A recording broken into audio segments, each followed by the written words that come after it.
Welcome my dear students to another session on Mathological. Start करते हैं session को, and if you have not already subscribed to the YouTube channel and you're liking the content, then make sure to subscribe to the channel as well as press the bell icon. First question of the session. We'll be discussing questions on trains in this session. First question, a train of length 250 meters traveling at 104 km per hour overtakes another train of length 300 meters traveling at 68 km per hour. Then time taken by the first train to pass the second will be what? Okay, जब भी overtake का question होगा, you always have to understand that जब भी कोई एक vehicle दूसरे vehicle को overtake करेगा, so there are two things that are certain, that both are in the same direction. अगर overtake कर रहा है तो direction same होगा. ठीक है, this is first point. And second point is the vehicle that is overtaking उसका speed हमेशा ज़्यादा होगा. यहाँ तो speed given है, बट ओवरटेक करने वाले का speed, if this is the vehicle that is overtaking, तो S1 उसका स्पीड होगा. ठीक है, सो S1 will be greater than S2. ठीक है, ओवरटेक करने वाले व्हीकल का स्पीड हमेशा ज्यादा होगा. क्या ये दोनों बातें क्लियर है? ठीक है, अगर मेंशन नहीं भी होगा तो भी हमें एज्यूम करना है जिसने ओवरटेक किया है उसका स्पीड ज्यादा होगा और डायरेक्शन सेम होगा. तो ये दोनों बातें मेंशन होने की जरूरत नहीं है क्वेश्चन में. ठीक है, ये इम्प्लिसिट है क्वेश्चन में. ओके, तो now question is saying that एक व्हीकल का जो ओवरटेक कर रहा है उसका स्पीड है 104 kilometre per hour and for other train the speed is 68 kilometre per our. तो नेट में स्पीड क्या आ जाएगा? फर्स्ट व्हीकल की स्पीड है 104 kilometre per our, first train की स्पीड है 104 किलोमीटर पर आवर और सेकंड की स्पीड है 68. तो स्पीड सब्ट्रैक्ट हो जाएंगी. तो relative speed in this case will be 104 minus 68, that will be 36 kilometre per hour. Isn't it so? और क्वेश्चन पूछ रहा है time taken by the first train to pass the second train. तो overtake करने में टोटल लेंथ ट्रैवल कितना होगा? दोनों ट्रेन का जो लेंथ है उसको ऐड कर लेंगे. तो total time taken will be equal to total distance divided by relative speed. Distance है हमारी 250 plus 300 divided by relative speed which is 36. But distance अगर मीटर्स में है तो हमें अपनी स्पीड को भी मीटर पर सेकंड में कन्वर्ट करना पड़ेगा. 36 इंटू 5/18 कर देंगे. तो this will be 550 by 10 which implies 55 seconds का टाइम लगेगा. 55 seconds का टाइम लगेगा in overtaking the other vehicle. क्या है बात क्लियर है? ठीक है, next question. Trains A and B are travelling at Z kilometre per hour and Z plus 36 kilometre per hour respectively. तो यानी कि हमें स्पीड किसी भी ट्रेन की नहीं पता है, हमें डिफरेंस पता है एक तरह से, बिकॉज फर्स्ट ट्रेन का स्पीड है Z और सेकेंड ट्रेन का स्पीड है Z प्लस 36. तो स्पीड किसी भी ट्रेन का नहीं पता है, बट हाँ डिफरेंस पता है. दोनों का कंपैरिजन करेंगे तो डिफरेंस भी know. Train B crosses train A when running in the same direction in 38.5 seconds. If the trains pass each other in 11 seconds when running in the opposite direction, find the value of Z. तो train B is passing train A when they are running in the same direction. अगर same direction में run कर रहे हैं तो relative speed कितना हो जाएगा? फर्स्ट केस में रिलेटिव स्पीड हमारा हो जाएगा, सब्ट्रैक्शन करेंगे दोनों का, तो रिलेटिव स्पीड हमारा आ जाएगा Z प्लस 36 माइनस Z यानी कि 36 kilometre per hour. And time taken is 38.5 seconds. तो सेकंड्स में this value will be 10 metre per second. Isn't it so? 18 kilometre per hour होता है 5 metre per second, this will be 10 metre per second और into 38.5 यानी कि distance travelled हमारी हो जाएगी 385 मीटर्स. और यही हमारा ट्रेन A और ट्रेन B का लेंथ का समेशन होगा, यानी कि this will be equal to length of train A plus length of train B. In the second scenario, when the trains are running in the opposite direction, speeds add up हो जाएंगी, but total length travel तो यही रहेगा 385 meters, है कि नहीं? Speeds add up हो जाएंगी, but total length travel तो यही रहेगा. और हमें लिखा है 11 seconds में एक दूसरे को पास करती हैं, तो यहाँ पे हमें speed of train A plus speed of train B का वैल्यू मिल जाएगा. That will be distance upon time. Distance 385 metres का, total length of both the trains divided by time is 11 seconds, which will be 11 से जाएगा 35 times, तो 35 metre per second. And kilometre per hour में this value will be into 18/5. तो 18 into 7 this value will be 126 kilometre per hour. And this is summation of both of speed values. तो Z plus 36 this will be. यहाँ से will get that 2Z is equal to 90 and hence Z will come out to be equal to 45. और question में Z की ही value पूछा है, तो answer will be 45 kilometre per hour. 45 as such, because Z तो एक हमारा नंबर है. तो z इज इक्वल टू 45 आ गया। क्या ये बात कह रहे हैं? ठीक है, बट ये इस क्वेश्चन को करने का एक लेंदी तरीका है, लंबा तरीका है, क्योंकि इस क्वेश्चन में हमने अभी जो लेंथ निकाला है, फॉर एग्जांपल हमने जो डिस्टेंस निकाला है लेंथ 35 मीटर्स, हमें ऐसा इस लेंथ की कोई जरूरत ही नहीं थी, कोई जरूरत नहीं थी। तो इस क्वेश्चन को करने का प्रॉपर तरीका क्या होगा उसको समझते हैं। देखो क्वेश्चन हमसे क्या कह रहा है कि दो ट्रेन है जो कि ट्रैवल कर रही हैं, दोनों का स्पीड हमें गिवन है। फर्स्ट केस में train are travelling in the same direction, second case में train are travelling in the opposite direction. तो ट्रेन अगर सेम डायरेक्शन में ट्रैवल करेंगी या ऑपोजिट डायरेक्शन में ट्रैवल करेंगी, दोनों ही केसेस में ट्रेन अपनी लेंथ को ही पास करेंगी, अपनी दोनों की लेंथ के समेशन को ही पास करेंगे। Is that so? यानी कि in both of these scenarios क्या चीज कांस्टेंट है? बोथ ऑफ दीज सिनेरियोज में the total distance travelled is constant, total distance travelled is constant. Is that so? तो डिस्टेंस कांस्टेंट है, and if distance is constant, so we know for sure that speed and time are inversely proportional। और time की values हमें given है दोनों cases में। तो time का हमारा वैल्यू क्या आ रहा है, रेशियो क्या आ रहा है? टाइम फर्स्ट केस में 38.5 है और सेकंड केस में 11 है।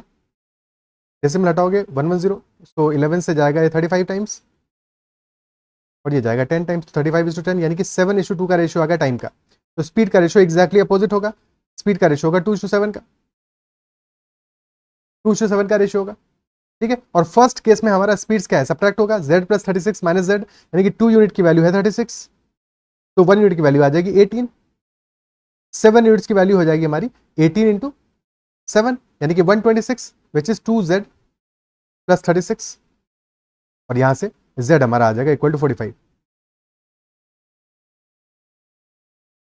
क्या बात कह रहे हैं?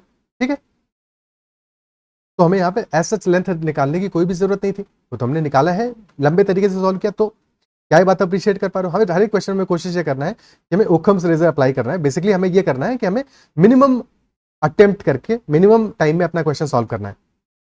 तो ये second method is much preferable, यहाँ पे कि डायरेक्टली हमारा शॉर्टकट से चीजें निकल आएंगी। क्लियर है? We can be able to solve the question without actually calculating the summation of lengths of the trains. Next question करते हैं। A train takes 1 minute to overtake a bus running at 36 km per hour। Train 1 minute का time लेती है to overtake a bus running at 36 km per hour and 45 seconds to overtake a bus running at 27 km per hour। If length of each bus is 9 meters, find the length of the train. Okay, तो इस question में again हमें train का speed तो पता नहीं है, we know the speed of the buses. ठीक है, और दोनों ही केसेस में जिन बसेस को ट्रेन ओवरटेक कर रही है, length of each bus is same. In general हमें जब भी बस, साइकिल, मोटरसाइकिल इनको ट्रेन ओवरटेक करती है तो हमें उनकी स्पीड, उनका लेंथ का वैल्यू हमें गिवन नहीं होता है, बिकॉज हम उसको इग्नोर कर देते हैं। ठीक है, बट अगर किसी क्वेश्चन में वो लेंथ मेंशन्ड है तो हम उसको इग्नोर नहीं कर सकते। ठीक है, अगर वो लेंथ मेंशन्ड है किसी क्वेश्चन में, तब फिर हम उसको इग्नोर नहीं कर सकते, फिर हमें उस लेंथ को कंसीडर करना पड़ेगा। क्या ये बात अप्रिशिएट कर पा रहे हो? ठीक है, इस क्वेश्चन में हमें लेंथ मेंशन्ड है, और अगर लेंथ हमें मेंशन्ड है तो दैट इंप्लाइज कि जब ट्रेन ओवरटेक करेगी बस को, लेट अस से दिस इज बस और ये पूरी हमारी ट्रेन है, तो during the overtake the total length travel will be, भाई ओवरटेक स्टार्ट कब होगा? स्टार्ट तब होगा जबकि ट्रेन का जो इंजन है वो जस्ट, वो और बस का जो रियर पार्ट है वो दोनों सेम लाइन पे आ जाएंगे। Isn't it so? तो at this moment the overtake will start, और फिनिश कब होगा? जब पूरी की पूरी ट्रेन इसको क्रॉस कर जाएगी। तो total length travel will be this value, है कि नहीं? इंजन में फोकस करो कि इंजन ने कितना ट्रेवल किया। ठीक है, सो ये लेंथ ट्रेवल किया है, लेंथ ऑफ द बस plus length of the train, isn't it so? और लेंथ ऑफ द बस की वैल्यू हमें गिवन है। तो दोनों ही केसेस में क्योंकि बस की लेंथ सेम है तो टोटल लेंथ ट्रेवल सेम होगा, फर्स्ट केस में भी और सेकंड केस में भी, यानी कि डिस्टेंस यहां पे भी हमारी कांस्टेंट है, डिस्टेंस इस क्वेश्चन में भी कांस्टेंट है। और अगर डिस्टेंस हमारी कांस्टेंट है, डिस्टेंस सेम है, तो speed and time will be inversely proportional. और हमें यहाँ पे किसकी वैल्यूज गिवन है? हमें टाइम की वैल्यूज गिवन है। तो टाइम का वैल्यू क्या गिवन है? फर्स्ट केस में हमारा टाइम आ रहा है 1 मिनट यानी कि 60 सेकंड्स, और सेकंड केस में आ रहा है 45। तो रेशियो आ रहा है टाइम का 4:3, तो स्पीड का ratio will be 3:4, just the opposite. और क्योंकि जब भी ओवरटेक होगा हमेशा दोनों, चाहे वो बस हो या ट्रेन हो, दोनों सेम डायरेक्शन में मूव कर रहे हैं। ओके, तो अगर हमारा ट्रेन बस को ओवरटेक कर रहा है तो ट्रेन की स्पीड डेफिनेटली बस से ज्यादा होगा। अगर हम ट्रेन की स्पीड को s मान लेते हैं तो इन द फर्स्ट सिनारियो में रिलेटिव स्पीड क्या आ जाएगा? s - 36, बिकॉज बस का स्पीड सब्ट्रैक्ट होगा। तो फर्स्ट केस में रिलेटिव स्पीड आ जाएगा s - 36, और सेकंड केस में आ जाएगा s - 27। क्या ये बात क्लियर है? ठीक है, फर्स्ट केस में स्पीड होगा S-36, दूसरे में आएगा S-27। डिफरेंस कितना है? स्पीड्स का डिफरेंस रेशियो में आ रहा है 1 यूनिट का, और यहाँ पे डिफरेंस कितना आएगा? S-36 और S-27 में डिफरेंस आएगा 9 किलोमीटर पर आवर का, 9 किलोमीटर पर आवर का। भाई फर्स्ट केस में 36 सब्ट्रैक्ट करो, दूसरे में 27 सब्ट्रैक्ट करो, यानी कि फर्स्ट वाले केस में हमारी speed will be 9 kilometre per hour lesser. तो 1 यूनिट की वैल्यू आ रही है हमारी 9 किलोमीटर पर आवर। ओके, ठीक है, अब किसी भी एक केस में वैल्यू निकाल लो। फर्स्ट केस में 3 यूनिट्स हमारे 27 है, 3 यूनिट्स की वैल्यू कितनी है? 27 है, यानी कि 27 किलोमीटर पर आवर हो गया। क्वेश्चन में हमसे पूछा क्या है? क्वेश्चन ने पूछा है length of the train, speed नहीं पूछी है ट्रेन की। अदरवाइज स्पीड यहां से निकलेगा कि S-36 इज इक्वल टू 27, यानी कि S की वैल्यू आ जाएगा 63 kilometre per hour. But as such हमें S की वैल्यू की कोई जरूरत नहीं है। क्वेश्चन में हमें मतलब है सिर्फ और सिर्फ स्पीड से, लेंथ से ट्रेन की। ठीक है, सो हमें अगर 27 किलोमीटर पर आवर की रिलेटिव स्पीड आ रही है फर्स्ट केस में, और 60 सेकंड्स का टाइम लग रहा है, तो लेंथ ट्रेवल्ड कितना है? डिस्टेंस ट्रेवल्ड है हमारा length of the train plus length of the bus, and that is equal to 27, 60 seconds में ट्रैवल की हुई डिस्टेंस। 27 की स्पीड है, 27 इंटू 5/18 हो जाएगा मीटर पर सेकंड में speed, and this multiplied by total 60 seconds का टाइम लगा। ठीक है, 9 से 2 टाइम्स जाएगा या 3 टाइम्स जाएगा, फिर 3 इंटू 30, 90 इंटू 5, यानी कि 450 मीटर्स हमारी टोटल लेंथ आया है, length of the train plus length of the बस। बट लेंथ ऑफ द बस हमारा है 9 मीटर्स का, तो डेफिनेटली यहाँ से लेंथ ऑफ द ट्रेन आ जाएगा इक्वल टू 450 माइनस 9, 441 मीटर्स। तो length of the train will be 441 metres. Clear? Okay, ठीक है, नेक्स्ट क्वेश्चन करते हैं।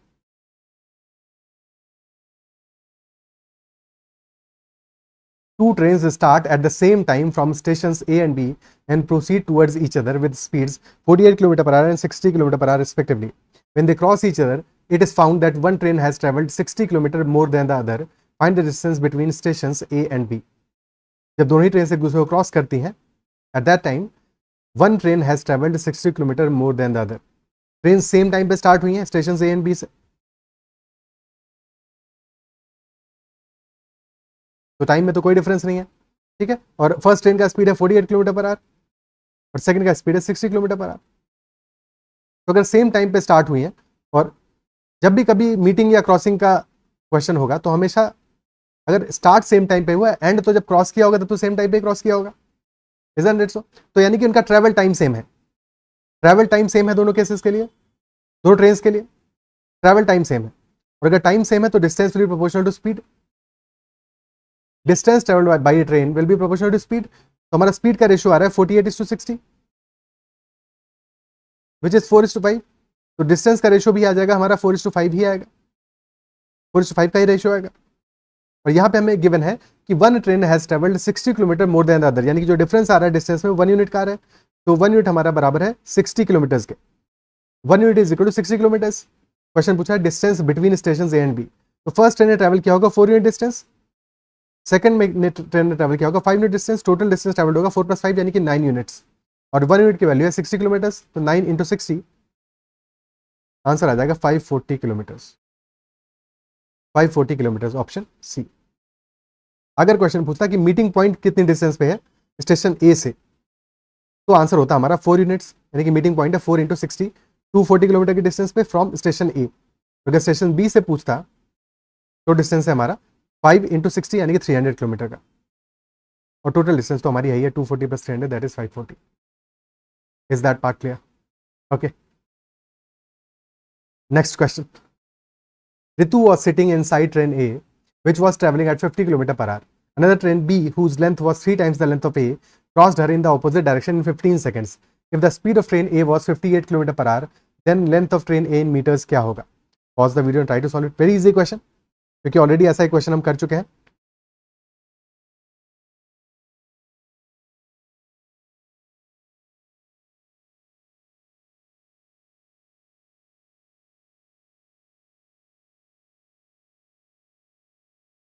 Ritu was sitting inside train A, और ट्रेन ए की स्पीड हमें गिवन है that is travelling at 50 kilometre per hour.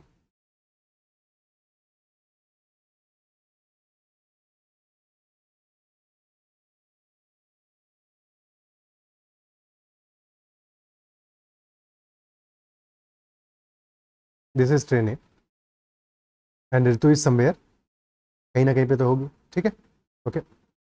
And another train B whose length was 3 times the length of A crossed her in the opposite direction in 15 seconds. So there is one more train, and that is train B, and train B is traveling in the opposite direction. And speed of train B is 58 kilometre per our. तो relative speed कितना हो जाएगा, दोनों train की speed add up हो जाएगा, ठीक है। तो relative speed will be 50 + 58, 108 kilometre per hour, but metre per second में कितना आएगा, मल्टीप्लाई कर दोगे इसको 5/18 से, तो this will be 6 × 5, 30 metre per second. This is relative speed 30 metre per second. And question ये कह रहा है that train B whose length was 3 times the length of train A crossed her in the opposite direction. तो ये जो train B है हमारा, train ए को क्रॉस नहीं कर रहा है, ए को तो क्रॉस कर ही रहा है, बट हमें जो इन्फॉर्मेशन गिवन है वो गिवन है किसके लिए, ऋतु के लिए इन्फॉर्मेशन गिवन है that train B is crossing Ritu in 15 seconds. और ऋतु को क्रॉस करने का मतलब क्या हुआ, जब ऋतु ट्रेन बी को देखेगी तो उसके लिए ट्रेन ए की लेंथ इररिलेवेंट है. ऋतु को जब ट्रेन बी क्रॉस करेगा तो सिर्फ और सिर्फ अपनी लेंथ क्रॉस करेगा train B, isn't it so. यानी कि ट्रेन बी की लेंथ हमें मिल जाएगी इस इंफॉर्मेशन से, ठीक है. तो लेंथ ऑफ ट्रेन बी कितना आ जाएगा, length of train B will be, speed है 30 मीटर पर सेकंड और टाइम लग रहा है 15 सेकंड, से 30 × 15, 450 metres. This is length of train B. और क्वेश्चन हमसे कह रहा है that length of train B was 3 times the length of train A. तो this value is equal to 3 times the length of train A. और यहां से length of train A आ जाएगा 450/3 यानी कि 150 metres. Length of train A will be 150 metres. यहाँ पे बस एक चीज पे फोकस करना था, एक चीज पे ध्यान देना था कि हमारा जब ऋतु को कोई ट्रेन क्रॉस करेगी तो सिर्फ और सिर्फ जो ट्रेन क्रॉस कर रही है उसका लेंथ इंपॉर्टेंट है हमारे लिए. जिस ट्रेन में ऋतु बैठी हुई है उस ट्रेन का length is not important. Is that clear? Answer में वही पूछा है हमसे, बट एज सच क्रॉस करते समय क्योंकि ऋतु को क्रॉस करिए, अगर ट्रेन को क्रॉस करती तो दोनों ट्रेन का लेंथ हम ऐड करते. क्लियर है? Okay. Next question. Train A crosses train B of equal length in 90 seconds when they are both running in the same direction with speed 63 and 45 kilometer per hour respectively. Some time later, train A crosses a bridge in 40 seconds. So find the length of the bridge. First case में क्या हो रहा है, train A is crossing train B, 90 seconds का time लग रहा है when their speeds are 63 and 45. और second case में train A is crossing a bridge in 40 seconds. ठीक है, 40 सेकंड में क्रॉस कर रही है. तो लेंथ ऑफ ब्रिज क्या होगा? फाइन. फर्स्ट केस में ट्रेन ए ट्रेन बी को क्रॉस कर रही है यानी कि स्पीड डिफरेंट होगा. स्पीड तो सेम नहीं हो सकता दोनों सिनेरियोज में, हमारा टाइम भी डिफरेंट है और डिस्टेंस भी डिफरेंट ही होगा. ठीक है, चलो सॉल्व करते हैं. तो फर्स्ट केस में हमारा 90 सेकंड्स का टाइम लग रहा है और ट्रेन आ रही है सेम डायरेक्शन में. फर्स्ट की स्पीड है 63 और सेकेंड की स्पीड है 45. तो रेटिव स्पीड हमारा हो जाएगा 63 - 45, और अब तक पता हो जाना चाहिए कि this is 18 kilometre per hour which will be 5 metre per second. और टाइम लग रहा है 90 सेकेंड्स का. और लेंथ दोनों ही ट्रेन का इक्वल है, इक्वल लेंथ है, इक्वल लेंथ है. तो अगर लेंथ हमारा L है एक ट्रेन का, तो दोनों ट्रेन का मिला के हो जाएगा 2L. और 2L का वैल्यू हो जाएगा 5 मीटर पर सेकेंड स्पीड है, 90 सेकेंड का टाइम लग रहा है, 5 × 90 यानी कि 450 मीटर्स. और यहाँ से एक ट्रेन का लेंथ हमें मिल जाएगा, that will be 225 metres. Is that clear? ठीक है, 225 मीटर्स हमारा वैल्यू आ जाएगा एक ट्रेन की लेंथ का. सेकेंड केस में ट्रेन एक ब्रिज को क्रॉस कर रही है, train A is crossing a bridge in 40 seconds. तो ट्रेन ए का स्पीड हमें कितना गिवन है, that speed is 63 kilometre per our. ठीक है, और जब ब्रिज को क्रॉस करेगी तो लेंथ ट्रेवल क्या कितना होगा, length of the train plus length of the bridge. Speed है 63 किलोमीटर पर आवर यानी कि 63 × 5/18, this will be speed in metre per second multiplied by second 40. तो ये हमारा डिस्टेंस का वैल्यू आ गया. यहाँ बचा 20, यहाँ बचा 9, 9 से जाएगा 7 टाइम्स, 7 × 5 35 × 20 700 मीटर्स आ गया हमारा total summation of length.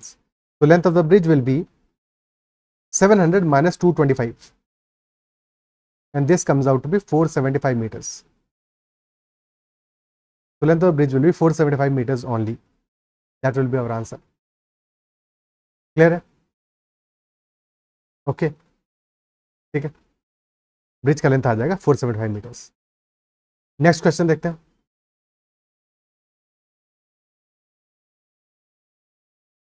So next question, this question is from CAT 1999 question paper. Navjeevan Express from Ahmedabad to Chennai leaves Ahmedabad at 6:30 a.m.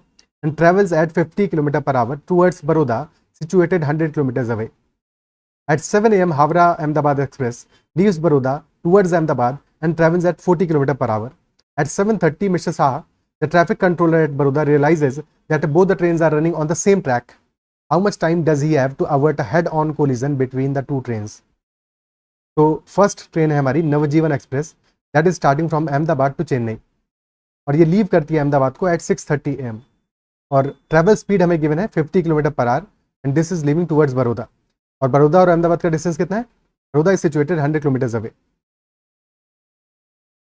तो from Ahmedabad to Baroda the distance is 100 kilometers. Okay. And Navjeevan Express leaves from Ahmedabad at 6:30 AM. और speed है 50 kilometre per our की. There is a second train that leaves at 7 AM, Howrah Ahmedabad Express.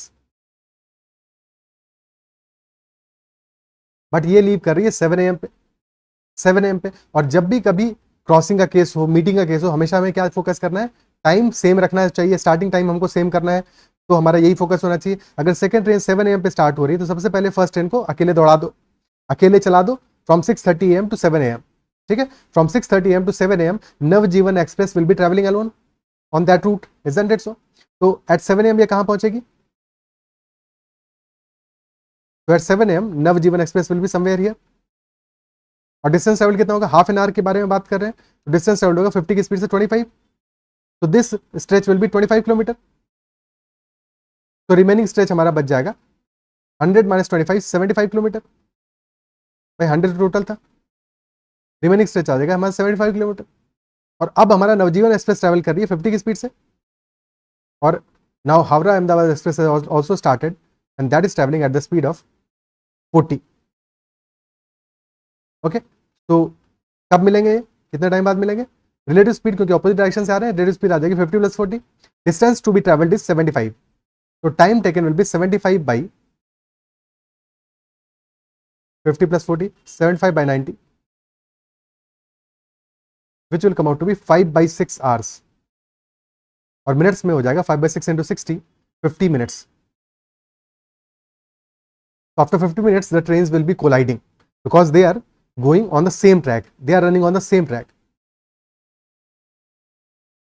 Okay, which implies कि 7:50 पे the trains will be colliding. If nothing is done, then at 7:50 AM they will be colliding. और mister Shah को ये information कब पता चला? Eight 7:30. 7:30 में mister Shah the traffic controller at Baroda came to know of this information. तो 7:30 से 7:50 तक टाइम कितना अवेलेबल है? Is the time of 20 minutes. तो आंसर हमारा हो जाएगा 20 minutes, option B. 20 minutes time is there to avoid a head on collision between the two trains. Clear है? ठीक, तो इस सेशन में इतने ही क्वेश्चंस रखते हैं. नेक्स्ट सेशन में will be doing some more interesting questions. ठीक है, सबसे पहले इस सेशन में अगर किसी भी क्वेश्चन में डाउट हो तो make sure to comment about that doubt, और ध्यान से सेशन को देख लो, समझ लो. नेक्स्ट सेशन में हम और बेटर क्वेश्चंस करेंगे, तो वहाँ पे ये कॉन्सेप्ट बार बार हमारे अच्छे से यूज होंगे. ठीक है, और भी कुछ नई चीज़ें हम सीखेंगे. चलो ठीक है, इतना ही रखते हैं इस सेशन में. और अगर सेशन में क्वेश्चन समझ में आए हैं, पसंद आए हैं, तो उनको लाइक जरूर करना है, सेशन को लाइक जरूर करना है. और अगर अब तक चैनल को सब्सक्राइब नहीं किया तो जरूर से कर लेना. ठीक है, if there is any query और कमेंट और concern, make sure to comment about that. You can also message me on Telegram at ADITYAKT and join the Telegram channel Mathological. That is all for this session. Bye bye. Take care and keep learning.